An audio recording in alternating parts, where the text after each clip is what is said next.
We also have Siji Philip, Senior Research Analyst, Axis Securities, joining us now on the phone line. Siji, good afternoon. Thank you so much for joining us. You heard the numbers in terms of the pro forma gross NPA. It's around the 3.7% mark. What is your initial take on the numbers? So the numbers look slightly more than expected. It could be that the bank is upfronting some of the slippages in Q3. So there could be a possibility of that during this quarter.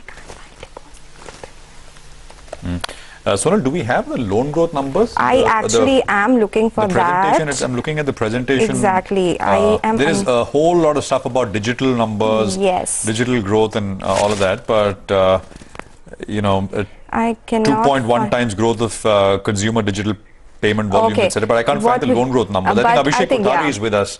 So let's go across to him for a quick take from him. Abhishek. Well, Prashant, it's a very good set of numbers. You know, you are talking about the loan growth that's coming at 4.5% on a sequential basis. It is down YOY by 1.23%. However, sequential jump in loan growth is very heartening to see. Remember that, you know, even in last quarter, the loan growth declined by 4% YOY. And this time, YOY decline is just 1.2%, while on a sequential basis, it has grown by 4.5%. Now, if you take a look at the gross NPA, you know, take a pro forma gross NPA, which is without Supreme Court dispensation, the gross NPA would have been at 3.27% versus 2.26% that they have reported. This is on the lower side when you compare to peers who are seeing sharp jump in their gross NPA on a pro forma basis wherein the Supreme Court dispensation is not taking.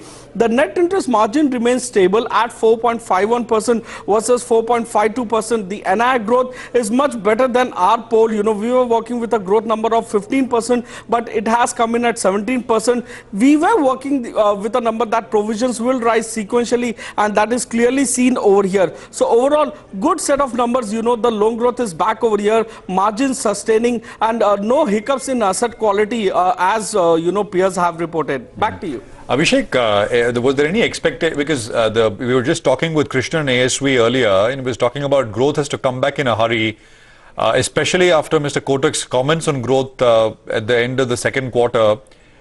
Were there any thoughts on what kind of growth the street was expecting and what they've reported, which you said is 4%, northwards of 4% quarter on quarter? Does it meet that? We don't have any expectation in terms of what the street was anticipating. But if you take a look, the 4.5% that compares to industry average growth of 2.7 to 3% in this quarter. So it's a much better than industry average growth rate that you have seen in Kotak's loan book this time around. Back to you. All right, Abhishek, thanks very much. Krishnan, any thoughts on the loan growth that you were talking about? Yeah, I mean, as you said, Prashant, it's not a one quarter, so it's not a sprint. We are looking at a marathon for Kotak Mahindra, isn't it? So, I mean, I would look for how long this can sustain, whether they are genuinely looking at growth and where that growth is going to come from. Because that's the tailwind they need. I mean, they have almost everything else going for them as a franchise. What you really need now is to be able to have the wing behind you and probably grow at a pace which is more commensurate with a very strong franchise that they are. And that then, you know, gives a lot more wind to their valuations as well. So yeah, I mean, but one quarter, maybe there are more tick boxes there. Definitely on asset quality, we weren't expecting any negative surprises, so that hasn't happened. On NIMs, as I said, 4.52 going to 4.51, I wouldn't be too unduly bothered about that.